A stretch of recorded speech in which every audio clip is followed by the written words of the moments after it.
Со кредибилитетот под прашање, американскиот јавен обвинител Вилјам Бар енергично го бранеше во Конгресот неговото контроверзно постапување со извештајот на специјалниот советник Роберт Мулер. Во неговото прво сведочење во Конгресот од објавувањето на редактираната верзија на извештајот, Бар ги отфрли наводите од специјалниот советник Мулер дека ги објавил заклучоците на нецелосен начин. Бар ја бранеше и неговата одлука од и активностите на председателот Доналд Трамп не биле предмет за истрага, иако Мулер напиша дека Трамп постојано се обидувал да ја попречи истрагата. I think that the government did not have a prosecutable case.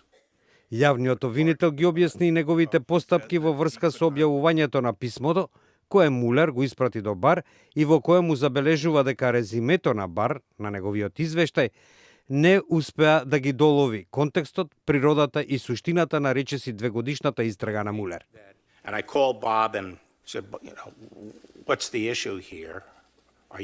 And I asked him if he was suggesting that the March 24th letter was inaccurate. And he said no, but that the press reporting had been inaccurate.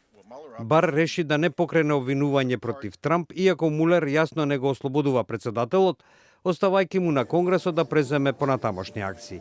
I feel your answer was purposely misleading.